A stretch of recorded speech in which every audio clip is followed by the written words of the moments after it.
अस्सलाम वालेकुम वरहमतुल्लाहि वबरकातुह। दोस्तों, ज्ञानवापी, ताजमहल और कुतुब मीनार के बाद अब अजमेर शरीफ दरगाह के मंदिर होने का दावा किया गया है। उनका यह दावा है कि हजरत ख्वाजा गरीब नवाज की दरगाह एक शिव मंदिर था। अजमेर शरीफ तीर्थ क्षेत्र है जहां ख्वाजा मुइनुद्दीन चिश्ती रहमतुल्लाह ताला अलैह की दरगाह है। लोग यहां आकर मुरादें मांगते हैं और मन्नत पूरी होने पर ख्वाजा मुइनुद्दीन चिश्ती रहमतुल्लाह ताला अलैह की दरगाह में चढ़ावा चढ़ाते हैं। हजरत मुइनुद्दीन चिश्ती रहमतुल्लाह ताला अलैह अल्लाह के एक ऐसे वली हैं जिनकी मज़ार शरीफ पर धर्म और मजहब का कोई बंधन नहीं है। यानी आपकी मज़ार शरीफ पर सिर्फ मुसलमान ही नहीं बल्कि हिंदू और हर धर्म मजहब के लोग हाजिरी देने पहुंचते हैं और अपनी अपनी मुरादें पूरी करते हैं। दोस्तों, जैसा कि आप सभी को मालूम है कि हजरत गरीब नवाज रहमतुल्लाह ताला अलैह की दरगाह अजमेर शरीफ में मौजूद है। आपकी मज़ार शरीफ अजमेर में तकरीबन 800 सालों से मौजूद है, लेकिन आजकल कुछ लोगों की वजह से ऐसी बातें फैलाई जा रही हैं जिनमें यह दावा किया जा रहा है कि अजमेर शरीफ दरगाह की उस जगह पर सबसे पहले महादेव या शिव का मंदिर था। यह दावा किया जा रहा है कि मंदिर को तोड़कर इस दरगाह को बनाया गया है। इस बात का सिर्फ दावा ही नहीं किया गया है बल्कि अजमेर शरीफ की दरगाह को लेकर एक याचिका भी दायर की गई है। याचिका में कहा गया है कि जिस जगह पर आज ख्वाजा गरीब नवाज की दरगाह है उस जगह पर पहले महादेव का मंदिर हुआ करता था, और यही नहीं, जिस जगह पर आज मज़ार शरीफ मौजूद है उस जगह पर भगवान का गर्भगृह था, यानी उस जगह पर शिवलिंग मौजूद है। इसलिए इस जगह की एएसआई से जांच करवाई जाए और फिर इस अतिक्रमण को हटाया जाए। आखिर में इस दरगाह को मंदिर घोषित करके हमें पूजा पाठ करने का अधिकार दिया जाए, ऐसा इस याचिका में दावा किया गया है। दोस्तों, आज की इस वीडियो में हम आपको अजमेर दरगाह की पूरी हिस्ट्री बताने वाले हैं, यानी हजरत ख्वाजा गरीब नवाज की दरगाह को अजमेर में कब और किसने बनाया था, किस जगह पर बनाया था, और आपकी असल मज़ार शरीफ किस जगह पर मौजूद है। साथ ही साथ आपको यह भी बताने वाले हैं कि क्या सच में इस दरगाह शरीफ को किसी मंदिर को तोड़कर बनाया गया है। हकीकत जानकर यकीनन आपके भी होश उड़ जाएंगे, इसलिए आज का यह वीडियो आप सभी के लिए बहुत ही जरूरी है। आप चाहे हिंदू हों या मुसलमान, आप इस वीडियो को आखिर तक जरूर देखें। सबसे पहले तो हम आपको हजरत मोइनुद्दीन चिश्ती रहमतुल्लाह ताला अल की दरगाह के बारे में बताते हैं। उसके बाद ख्वाजा मोइनुद्दीन चिश्ती रहमतुल्लाही ताला अल का अजमेर आने का इतिहास भी बताएंगे। लिहाजा आप इस वीडियो को बगैर स्किप किए आखिर तक गौर से जरूर देखना। मोइनुद्दीन हसन चिश्ती रहमतुल्लाही ताला अल का जन्म 1141 ईस्वी में ईरान के सीजिस्तान में हुआ था। भारत में चिश्ती सिलसिले की बुनियाद ख्वाजा मोइनुद्दीन चिश्ती ने ही की थी।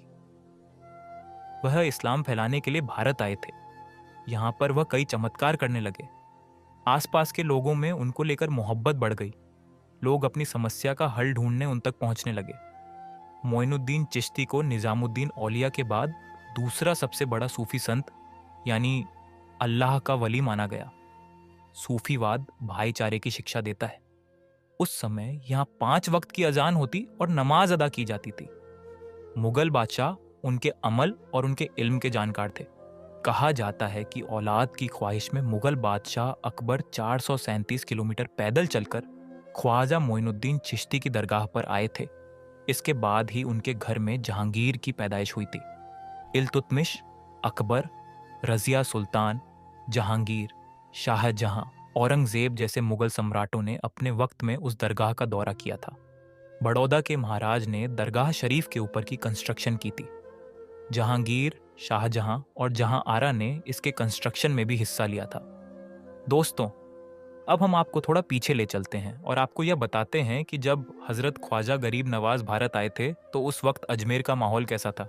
दोस्तों, 6 रजब 633 हिजरी को ईशा की नमाज पढ़ने के बाद हजरत ख्वाजा गरीब नवाज अपने हुजरे में दाखिल हुए और फिर अंदर से दरवाजा बंद कर लिया और अपने सारे खादिम को अंदर आने से मना कर दिया। इसके बाद सारी रात आपके खादिम ने कमरे के अंदर से अल्लाह के जिक्र की आवाज सुनी, लेकिन फिर आधी रात के बाद यह आवाज आनी बंद हो गई। जैसे ही फज्र का वक्त हुआ तो आपके खादिम ने दरवाजा खोलना चाहा, मगर वह दरवाजा नहीं खुला। आखिरकार हुजरे के दरवाजे को तोड़ा गया। इसके बाद आपके मुरीद ने अंदर जाकर देखा तो सबकी आंखों से आंसू निकल आए, क्योंकि उन्होंने देखा कि हजरत ख्वाजा गरीब नवाज का विसाल हो चुका है, यानी कि आप इस दुनिया से रुखसत हो चुके हैं।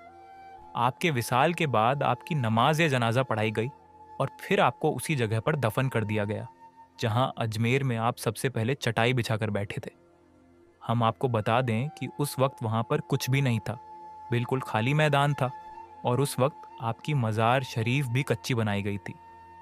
फिर एक बार बादशाह अकबर ने दरगाह के नाम कुछ तोहफे दिए, जिनको बेचकर दरगाह का काम करवाया गया। हम आपको बता दें कि अजमेर दरगाह का जो गुंबद है उसे हजरत ख्वाजा हुसैन के बेटे ने बनवाया था।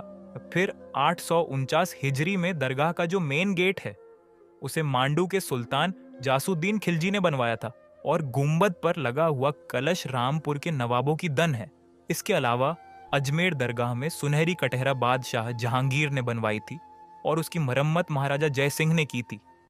बादशाह अकबर ने हजरत ख्वाजा गरीब नवाज की दरगाह के लिए 18 गांव की जागीर दी।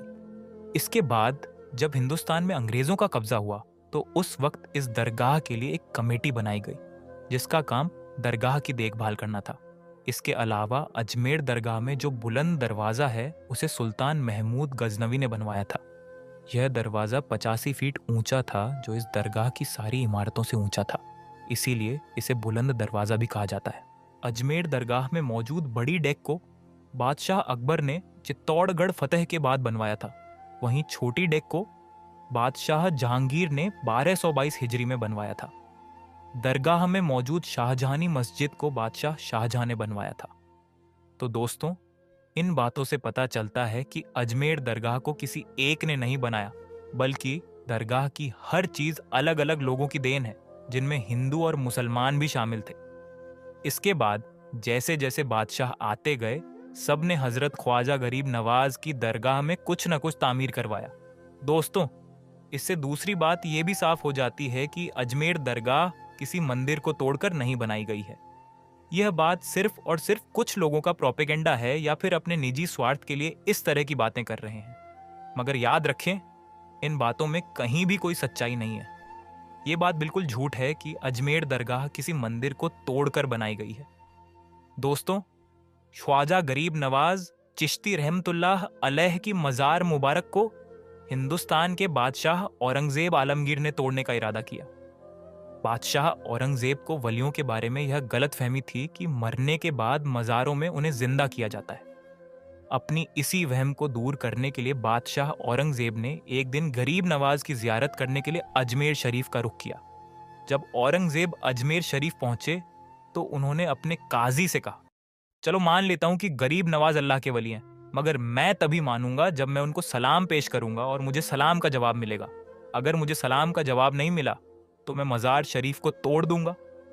औरंगजेब आलमगीर जब मज़ार पर पहुंचे तो वहां पर उन्हें एक अदना सा शख्स बैठा हुआ दिखाई दिया।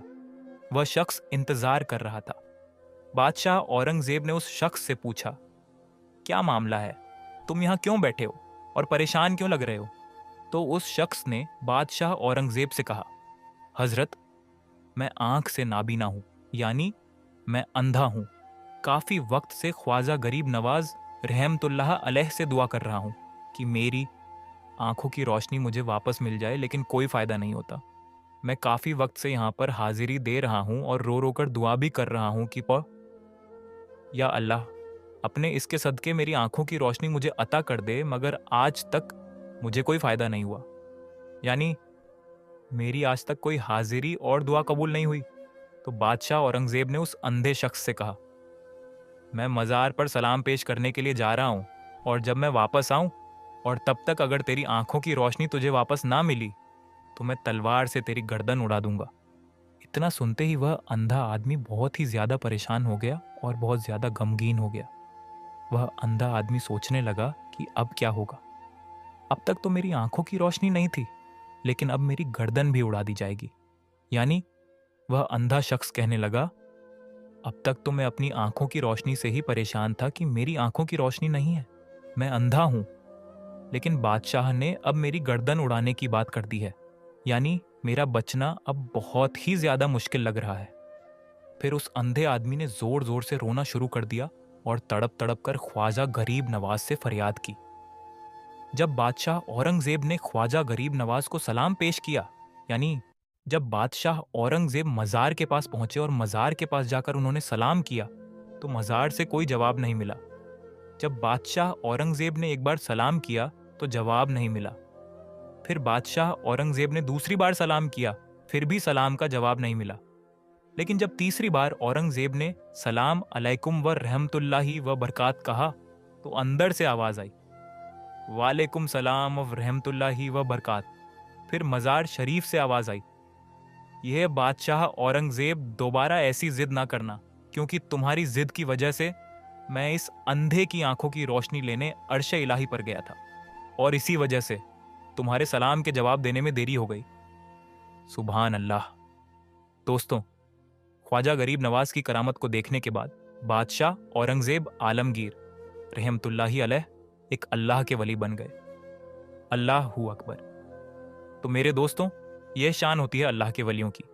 यह वाकया होना था कि बादशाह औरंगजेब रहमतुल्लाहि अलैह एक बहुत ही बड़े अल्लाह के वली बन गए, जिन्होंने एक किताब भी लिखी, फतावा ए आलमगीरी। बड़े बड़े मसाइल इसी किताब से हल होते हैं।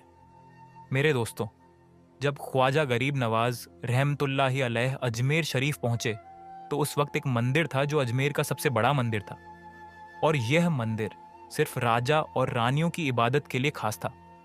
उस मंदिर के साथ ही एक तालाब भी था, जिसको हम और आप अना सागर के नाम से जानते और पहचानते हैं। हिंदू इस तालाब के पानी को बहुत ही ज्यादा पवित्र यानी पाक साफ मानते थे। उनका मानना था कि जो भी इस तालाब में नहा लेगा, उसके सारे गुनाह झड़ जाएंगे। कहते हैं कि इस मंदिर में रात को इतने चिराग जलते थे कि हर रात 3.5 मन तेल उन चिरागों में इस्तेमाल होता था। अगल बगल के कई देहाती इलाके मंदिर के नाम थे, यानी उन देहात की आमदनी मंदिर पर खर्च होती थी। उस मंदिर में हजारों लोग रहते थे, जिनका काम आने वालों की सेवा और देखभाल करना था। वे मानते थे कि कौन सा खुदा बेटा देता है, कौन सा देवता सेहत और तंदुरुस्ती का मालिक है, और किस मूर्ति की पूजा से दौलत की बारिश होती है। हजरत ख्वाजा गरीब नवाज रहमतुल्लाहि अलैह उस मंदिर के पास चले गए और अना सागर से कुछ दूरी पर चटाई बिछाकर अपने मुरीद के साथ बैठ गए। उसी वक्त असर का वक्त हो गया, लिहाजा आप रहमतुल्लाहि अलैह ने हजरत कुतुबुद्दीन बख्तियार काकी रहमतुल्लाहि अलैह से अजान देने को कहा। कुफ्र और शिर्क के गढ़ अजमेर में अल्लाह की वहदानियत और मोहम्मद सल्लल्लाहु अलैहि वसल्लम की रिसालत का यह पहला ऐलान था। वह लोग इस्लाम को नहीं जानते थे कि इस्लाम क्या है। चुनांचे अजान की आवाज सुनकर वह हैरान हो गए और अपने घर से निकल आए। सब मुसाफिरों ने अना सागर के पानी से वजू किया और नमाज पढ़ना शुरू किया। सब हिंदू हैरान रह गए कि सब भगवान तो अंदर हैं, तो फिर यह लोग किस भगवान को पुकार रहे हैं। जब शाम हुई तो राजा के ऊंट, जो दिन में चरने के लिए गए हुए थे, अपने चरवाहों के साथ वापस आने लगे। इत्तफाक से जहां ख्वाजा गरीब नवाज रहमतुल्लाहि अलैह अपने साथियों के साथ बैठे हुए थे, वह जगह राजा के ऊंटों के बैठने की जगह थी। चरवाहों ने ख्वाजा गरीब नवाज रहमतुल्लाहि अलैह से कहा, उठो बाबा, ऊंटों के बैठने की जगह खाली करो। आप रहमतुल्लाहि अलैह ने फरमाया, इतना बड़ा मैदान पड़ा है, ऊंट तो भी बैठ सकते हैं, क्यों मुसाफिरों को तंग करते हो। लेकिन वे ना माने और जिद करने लगे कि ऊंट इसी जगह पर बैठेंगे। आखिर उन्होंने बदतमीजी से कहा, यह राजा के ऊंटों के बैठने की जगह है और इधर राजा के ऊंट ही बैठेंगे, तुम लोग कहीं और डेरा लगाओ। आखिरकार आप रहमतुल्लाहि अलैह ने उठते हुए हजरत कुतुबुद्दीन बख्तियार काकी रहमतुल्लाहि अलैह से फरमाया, उठो कुतुबुद्दीन, यह कह रहे हैं कि ऊंटों के बैठने की जगह है, तो चलो ऊंट ही बैठे रहेंगे। यह कहकर आप रहमतुल्लाहि अलैह ने अपने साथियों के साथ वहां से उठ गए। अगली सुबह जब ऊंटों को चराने का वक्त आया और उन्हें चराने के लिए ले जाने लगे, तो चरवाहों ने ऊंटों को उठाना चाहा, लेकिन ऊंट तो उठने के काबिल ही नहीं थे। उन्होंने ऊंटों को मार मार कर जबरदस्ती उठाना चाहा, लेकिन वे बैठे ही रहे। चरवाहे बहुत परेशान थे कि जो ऊंट उनके एक इशारे पर उठ जाते थे, आज क्या हो गया है। आखिर उन्हें याद आया कि कल उस मुसाफिर फकीर ने कहा था कि चलो ऊंट ही बैठे रहेंगे। लोग इकट्ठा होना शुरू हो गए। कोई कह रहा था कि फकीर कोई काबिल जादूगर है, तो किसी ने कहा कि वह कोई भगवान का अवतार है। धीरे धीरे बात राजा तक पहुंच गई कि एक मुसाफिर फकीर ने राजा के ऊंटों पर जादू कर दिया है।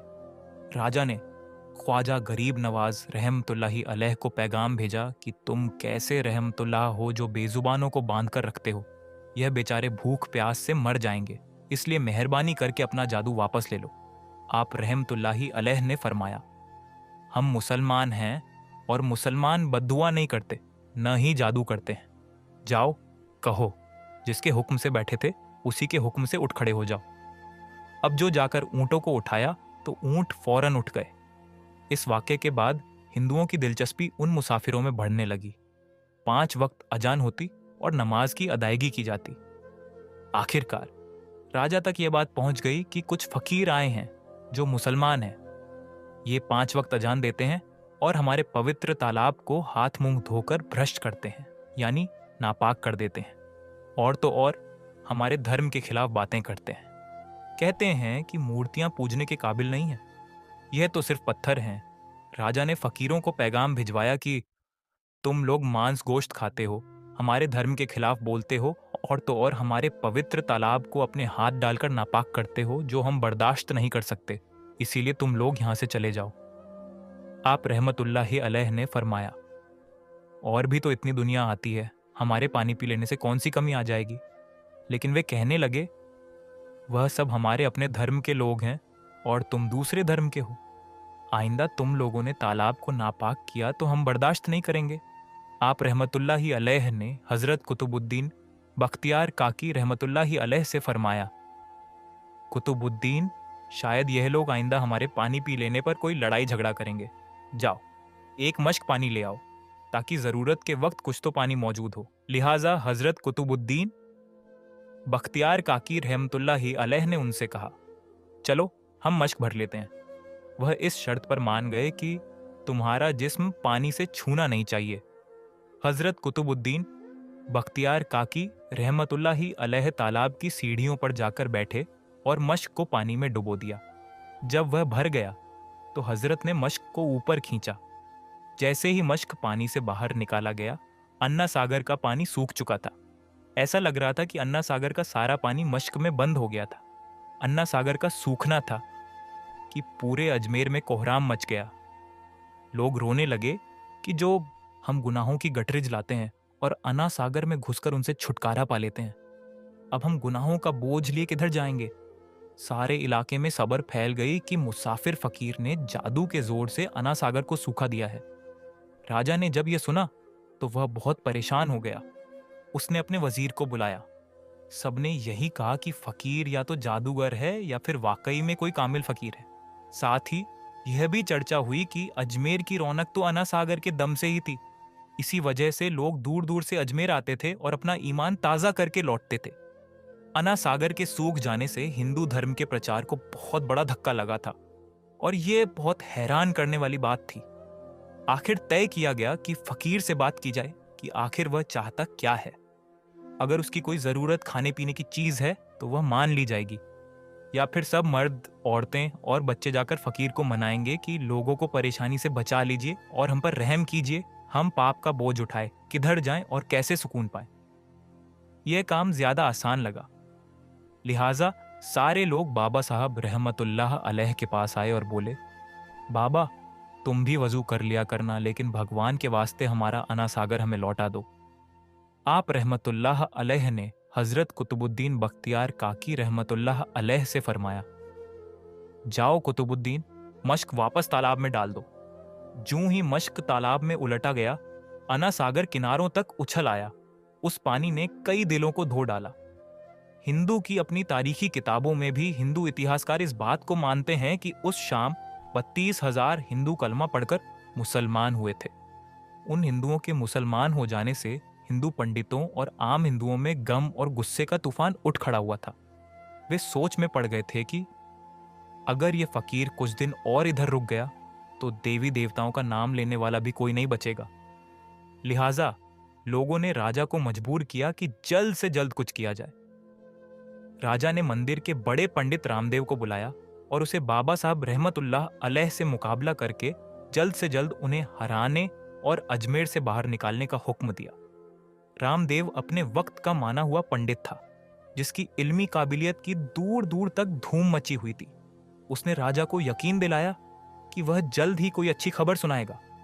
रामदेव बाबा साहब रहमतुल्लाह अलैह के पास आया और उल्टे सीधे सवाल करने शुरू कर दिए। बाबा साहब रहमतुल्लाह अलैह चुप रहे। जब रामदेव ने हद से ज्यादा शोर मचाना शुरू किया तो बाबा साहब रहमतुल्लाह अलैह ने उसकी तरफ आंख उठाई और मुस्कुराकर फरमाया, रामदेव, तू शोर मचा रहा है और मैं तेरे माथे पर ईमान का नूर चमकता देख रहा हूं। इस निगाह और इस लहजे में न जाने क्या जादू था कि रामदेव कदमों में गिर गया और रोते हुए बोला, बाबा, जिस धर्म के तुम हो उसी धर्म में मुझे भी शामिल कर लो। जो लोग ये सब देख रहे थे हैरान और परेशान रह गए कि यह क्या हुआ। जो खरीदने आया था वह खुद बिक चुका था, जो जीतने आया था वह हार चुका था। पंडित रामदेव खुद ख्वाजा गरीब नवाज रहमतुल्लाह अलैह के हाथों पर मुसलमान हो चुका था। सुभान अल्लाह। दोस्तों, यह अल्लाह वालों की शान होती है। जब वह अल्लाह के हो जाते हैं तो सारी दुनिया उनकी हो जाती है। दोस्तों, आज की वीडियो में बस इतना ही। मिलते हैं फिर एक नई वीडियो के साथ। तब तक आप अपना और अपनों का बहुत ख्याल रखिएगा। और हाँ दोस्तों, इस वीडियो को खूब शेयर कीजिएगा क्योंकि अजमेर शरीफ दरगाह को लेकर बहुत बड़े बड़े दावे किए जा रहे हैं। इसलिए हर मुसलमान की यह जिम्मेदारी है कि इस वीडियो को जितना हो सके उतना ज़्यादा शेयर करें ताकि सही मालूमात हमारे मुसलमान भाइयों तक पहुंच सके और जो कोई भी पूछे उसे सही सही जवाब दिया जा सके। इसीलिए इस वीडियो को बहुत ज़्यादा शेयर करें। मिलते हैं फिर एक नई वीडियो के साथ। तब तक के लिए अल्लाह हाफिज। दोस्तों, अगर आपको यह किस्सा पसंद आया और आपके दिल में ख्वाजा गरीब नवाज रहमतुल्लाह अलैह की मोहब्बत और बढ़ गई हो तो इस वीडियो को इतना शेयर करें कि हर मुसलमान भाई बहन तक ये सही जानकारी पहुंच जाए। अगर आप चाहते हैं कि ऐसे और भी दिलचस्प और ईमान को ताज़ा कर देने वाले किस्से हम आपके लिए लाते रहें तो हमारे चैनल को सब्सक्राइब करें और इस वीडियो को लाइक करना मत भूलें। आपके एक एक शेयर और सब्सक्राइब से हमारी हिम्मत बढ़ती है और यह पैगाम ज़्यादा से ज़्यादा लोगों तक पहुंचता है। तो चलिए, अपनी जिम्मेदारी निभाएं, इस वीडियो को ज़्यादा से ज़्यादा शेयर करें, लाइक करें और चैनल को सब्सक्राइब ज़रूर करें। मिलते हैं फिर एक नई वीडियो के साथ। अस्सलामु अलैकुम व रहमतुल्लाहि व बरकातुहू।